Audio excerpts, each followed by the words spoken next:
when we saw a function, what we would do is we would say, okay, if you want me to evaluate it, well, I find that exact function, I plug in that value, and I'm good to go. I have to do maybe a little bit of simplification, but I'm good to go.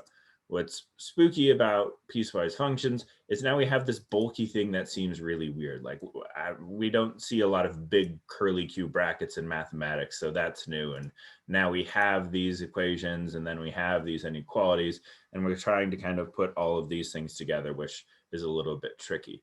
But it's just a two-step process.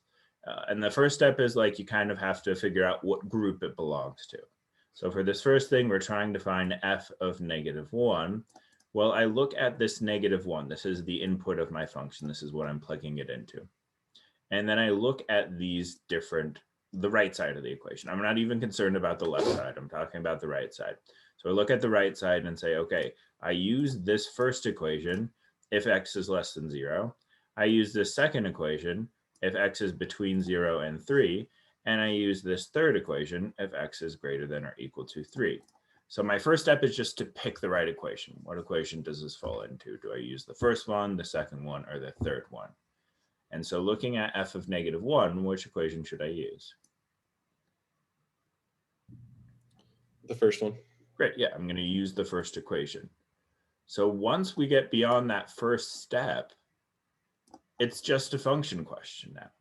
All a piecewise function is it's saying, okay, instead of just dealing with one function, I want to be able to piece a couple of them together. I want to Frankenstein pieces and make this giant big new function.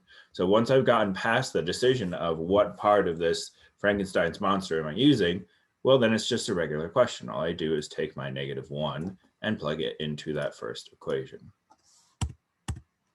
Now that's important. I think a lot of people, or one of the big issues that we see with piecewise functions is we kind of flip the thing and we say, oh, okay, I find f of -1 first, and then I find out what that value is, and then once I figure out that value is, then I figure out what equation it is. 1 second, I will answer that question. So Jackie had a question, why don't I plug it into all 3 equations? Because I'm trying to, what this function is telling me to do is it's saying, if I have a value less than 0, then I use this equation. So I only want to use this equation if that input condition is met. I'm never going to use all 3 at once. They're almost like 3 separate entire equations. So I'm only going to use one at a time. So I'm going to pick which one it belongs to, plug it in. If I have a different value, I'm going to pick what it belongs to, plug it in, kind of rinse and repeat for this evaluating. Does that answer your question? So yeah, so I know that the equation I'm going to use is the -2x plus 4. Or no, sorry, -2x plus 1. And then x is -1. So I plug in the -1 plus 1, solve, I get 3. And that's it. For starters, all we're doing is evaluating. So to see this in practice again, let's actually skip to 3. We're going to do 2. We'll come back to 2, but it's a little bit tricky. Okay, 3. I have f of 1. So my input is 1. So which equation am I going to use? 3, the second equation. Second equation. Now, second equation is kind of weird, right? It doesn't seem like we have an equation. It is technically by definition an equation, but I just have this number 3. I don't really have an x. So what's my answer going to be for 3? So I'm trying to find f of 1. F of 1 is equal to 3. It's just 3, yeah. That's actually kind of a nice case. I don't have any x, so as long as it falls into this region, if I'm plugging f of 2, if I'm plugging in f of 3/2, well, I don't have to do any more work. I just say, oh, it's a constant. It's just a number 3. I don't have to plug anything in. Great. Okay. Now circling back. I want to find f of 0. How do I do that?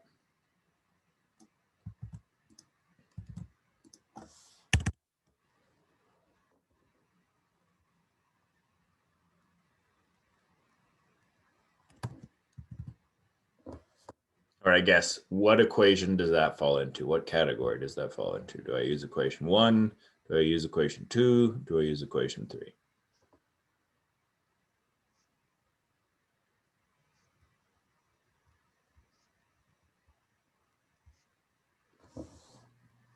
Does it say any fall of into those. none of them somehow? Yeah, exactly, right? I'm looking at my inequalities. Okay, x is less than 0. X is between 0 and 3, and x is greater than or equal to 3. So there's no value or there's no inequality that this 0 falls into.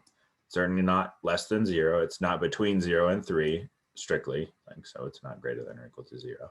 And it doesn't fall into this last category. It's certainly not greater than or equal to 3. So you would say undefined.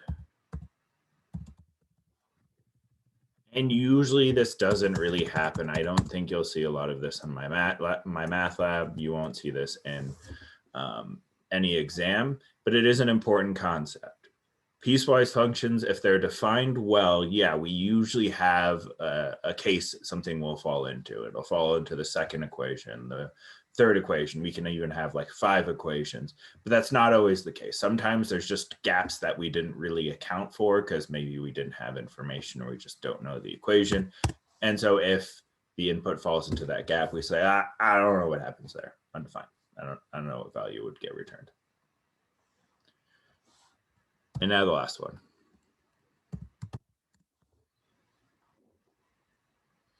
I want to find f of 3.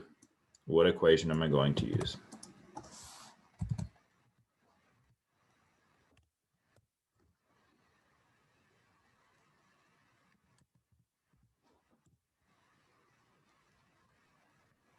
The last one.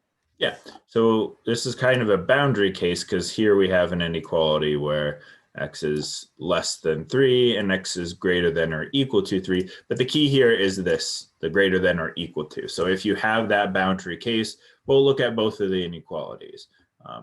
It's going to belong to the one that has the equal to. It might be less than or equal to, greater than or equal to. In this case, the greater than or equal to is my last equation.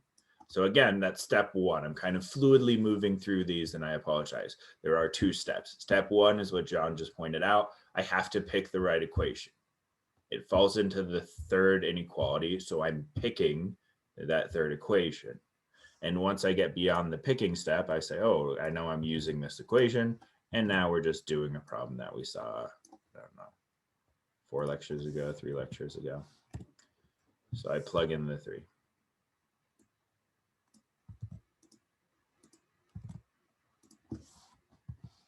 And then just do a little bit of simplification. 3 squared is 9.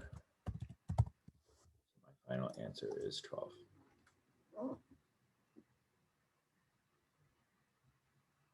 How are we feeling about that? Good? Okay, cool.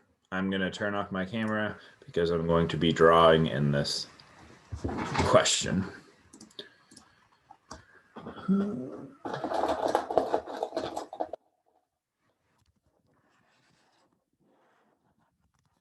Okay, so one more question before I let you guys loose to practice these concepts. So piecewise functions. You have 3 separate functions. We're kind of mushing them together and we're saying I'm only going to use this equation if x is less than this, if x is between these 2 values, if x is greater than this thing. So when I'm graphing equations, I'm kind of doing a similar process of, oh my goodness, if you're asking me to graph this, there's a lot of stuff going on. There's 3 equations flying around. There's 3 inequalities, kind of even 4 inequalities. It's all very overwhelming. So the first step is to make it not overwhelming and say, okay, I don't care about anything else that's happening. This is what I'm oh, yellow looks gross. Why is yellow even an option? This is what I'm graphing. Just the first equation. So let's go ahead and build our axes.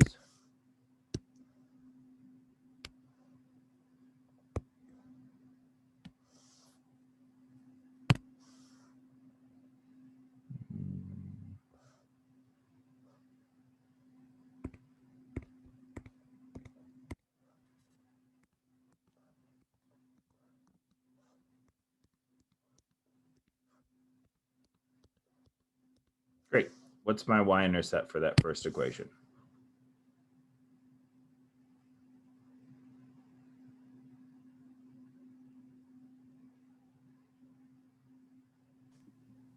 So 1.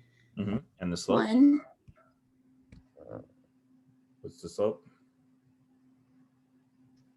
Slope is 1 as well. Yep. So we go up 1 over 1, up 1 over 1, ad nauseum. And so we have this new line.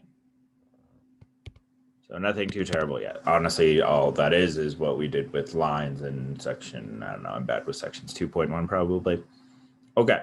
But now we're past this illusion that all we have to care about is just graphing the entire line. We have to start accounting for more of the stuff going on in my equation. And so we do that by looking at, okay, when do I actually want this graph?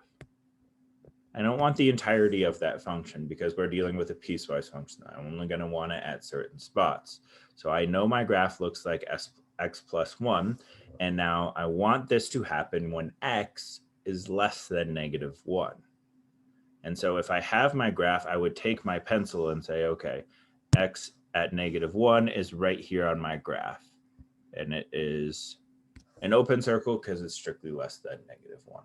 If it's closed on a greater than or equal to, it's open on a less than. And then I would honestly just take my eraser. It's not going to look as smooth and with this annotation tool, but I would take my eraser and just erase all the way down to where that point is. And so what that looks like is, if I erase down to where that point is, ooh, that might be tricky to delete that. So I'm just going to leave that. I say, okay, that was my graph before. That's still my graph. And that's first part. And then really, graphing is just a rinse and repeat of that. Same thing. I'm doing this -2x minus 2. I'm going to pretend that nothing else is happening. All I'm doing is worrying about my graph -2x minus 2. Okay, my y-intercept again is -2. My graph is going down 2 over 1, down 2 over 1. I draw my graph.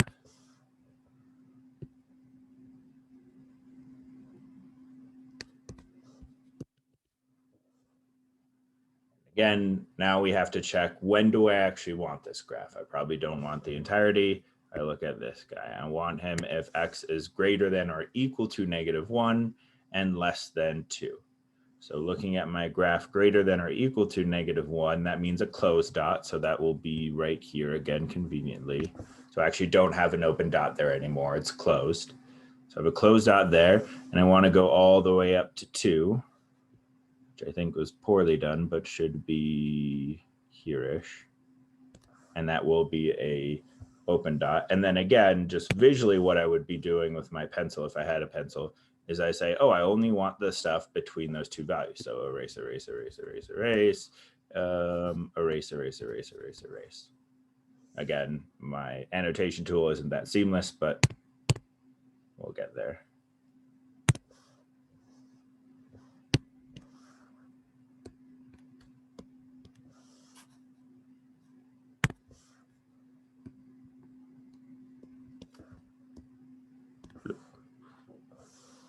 Maybe get rid of that dot there. Everyone good with that? Cool. One last piece. Let's go purple. I want to graph f of x is equal to 5. What does that graph look like? If I'm just given a number and I say my function is equal to that number, what does it look like? It'd be a horizontal line. Yep, a horizontal line specifically through y is 5. It's a pretty bad horizontal line. And what part of that line do I want? Anywhere where the x value is above 2. Yeah. Open So all circle. of these ranges are thinking like horizontally. I don't want to think vertically. I don't want to take all of the values where y is greater than 2, because, well, that's honestly everything in this case. I'm looking horizontally. So I would erase, erase, erase up to 2, and I would put a closed dot.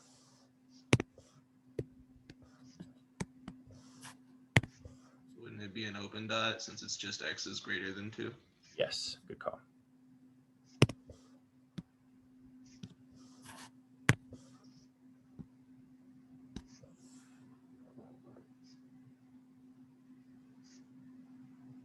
Cool. Now the last thing we're being asked is what's the domain? And honestly, being asked domain and range, it's a good idea to just graph your graph immediately, especially with range. It's a lot easier to think about range visually than looking at a bunch of equations. So domain, what's domain mean? Just like an overall vague global definition. What is domain? All your x values. Yeah, all the possible x values. So you can do that by looking at the graph. That's perfectly fine. Sometimes that's great for people. How I do it is I look at these inequalities and I think to myself, okay, what is not accounted for? I have x is less than -1. I have x is greater than or equal to -1 and less than 2. And I have x is greater than 2. So what value is not accounted for in all of those inequalities? I mean, sometimes we have everything accounted for. Like if everything's accounted for, if all of the x values are noted in my function, then my domain is all real numbers. That is not the case in this question. Am I missing any values? 2. 2, yeah. I don't have a value for 2. I have less than 2. I have strictly greater than 2. So how would I write that in interval notation?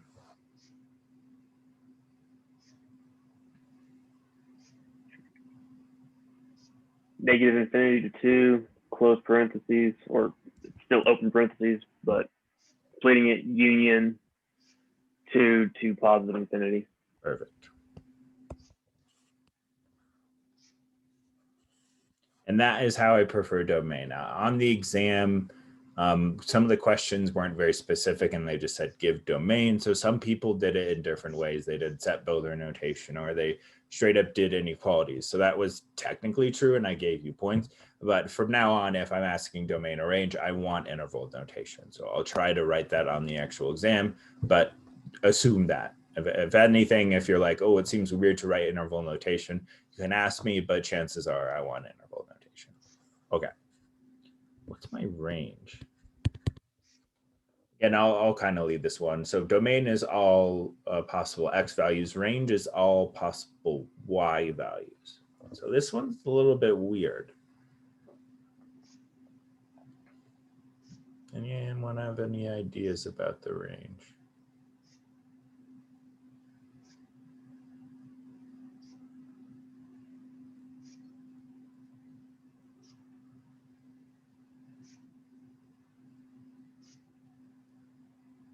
Would it So- be, Mhm.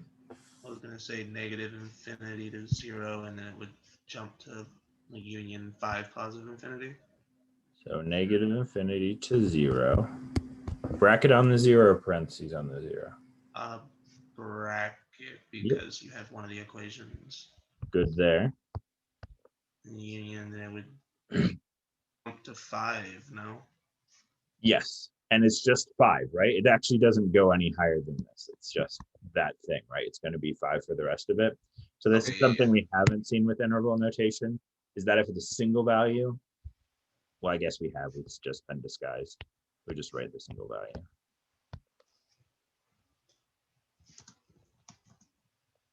Now, if you're not a range prodigy like Austin is, the way I like to look at range of piecewise notation is I look to look at connected pieces. So I would start by saying, okay, I'm looking at this piece. And now what's the range of that piece? Well, that doesn't seem too terrifying. Looking at this, the arrow goes all the way to -infinity, and then it goes all the way up to this 0. So that's how this part comes about. And so then once I'm done with that connected piece, I look at my other connected piece. Well, it's just one piece, but that's fine. It's this. So I have first connected piece and second connected piece. You might have to be a little bit careful about overlap. Oh, yeah. Thanks, Austin, for answering that question.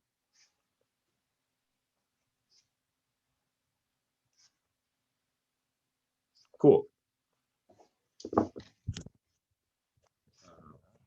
take me a second to put you guys in groups. So I wasn't on top of that before, but are there any questions about this stuff? Because this is hard.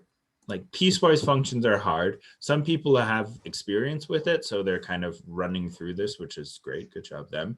But it's difficult. This is probably going to be the most missed question on the next exam, is a piecewise function. I believe there will be a graphing question. So all that's to say is definitely reach out to the people in your group. Say, are you getting this? I'm getting this. I'm not getting this. Or maybe I think I am and I should check with other people. So I'm going to give you a pretty decent chunk, probably the next 30 minutes, because there isn't honestly a lot more to cover in this section. And so take advantage of that time. It's tough. Piecewise functions are very difficult. It's one of those things that once you see it the first time and the second time and the third time, it's spooky. There's a lot of weird new stuff going on. But once you start to speak the language of piecewise, it becomes much more manageable.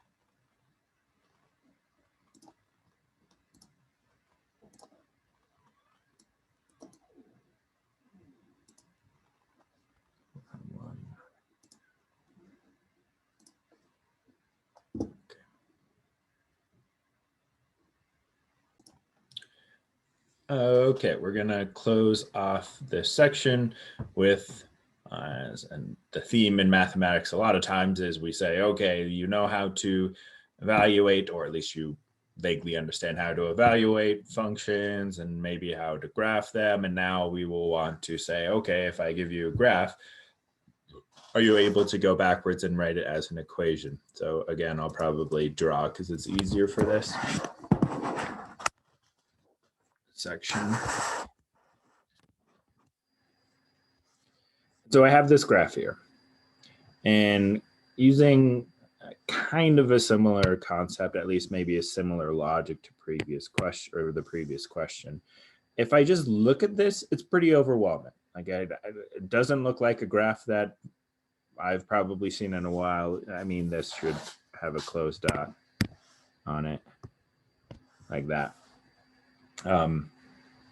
So it's something that looks kind of weird. I haven't seen this kind of disjunct kind of thing. I do know I'm going to have something like f of x is equal to some bracket. Okay. But instead of getting caught up on the fact that this graph doesn't look like anything I've seen before, let's just focus on one piece. Let's focus on this piece. Not even concerned about what's happening with the green. And so even better, to make it look like something I've seen before, I don't like this like line segment that's happening. I'm going to just say I want the full line. So you can even take a pencil and extend the whole thing. And then if I'm only focusing on that red line, well, then we're back to a question that we've seen before. How do I write that equation of that line I just drew? I'm not worried about the piecewiseness, just the entire line. What's the equation of that?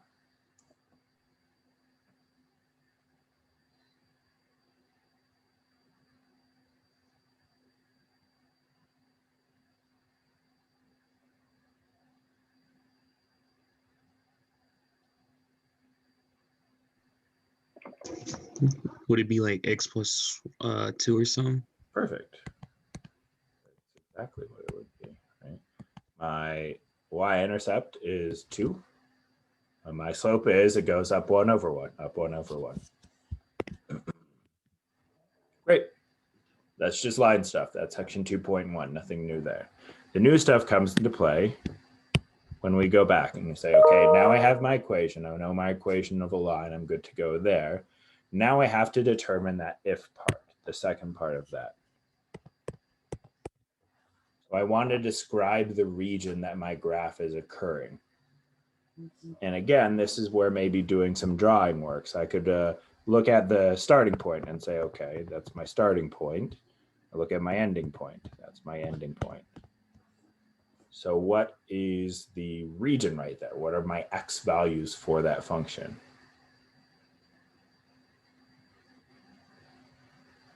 Close bracket -2, open bracket -1. Yes, we're not doing interval notation, but yeah. So x is greater than or equal to -2. And if x is less than -1. So exactly what you were saying, in interval notation, we just, when we're doing piecewise, we typically write it as just straight up inequalities. I mean, you can really write both, but that's typically the format. Everyone good with that first point?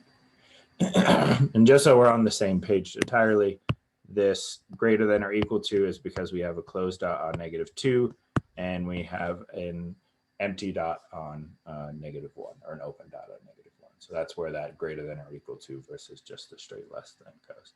Everyone good with that? Cool. And so it's the exact same reasoning for that next part of the graph. I finished this red thing, this guy's accounted for. Done. So now I'm only focusing on the green part of my graph. And so I could play the game if I really wanted to of extending it so I have an entire line.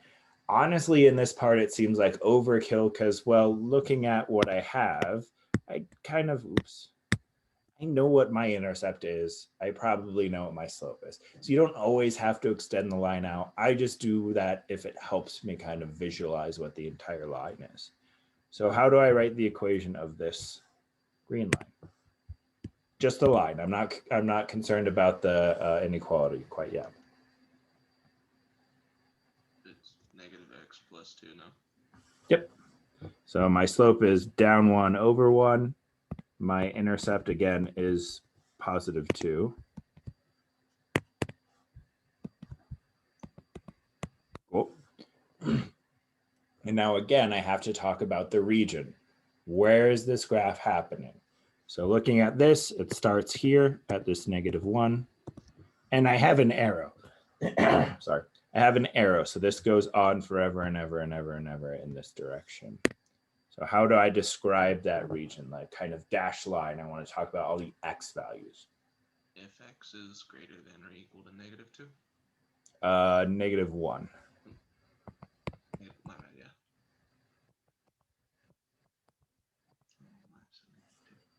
Apologize the fact that this is all kind of over the graph. Maybe I can do this. Well, that worked. Did not expect that to work. Cool. Any questions about that? Cool. So put you back in your breakout rooms, do one of these questions or one of the last 3 on the worksheet, then go ahead and submit it and call it a day. As a reminder, the test corrections are, the instructions are in the announcements. You can work with anyone. You can work with me. You can work with Rachel. You can work with your group mates, anything like that. And the homework that is due tonight is due Thursday. So you don't really need to stress about it. But if you need help, I will be in my office hours after class. Cool. Are there any questions before I put you in your breakout rooms?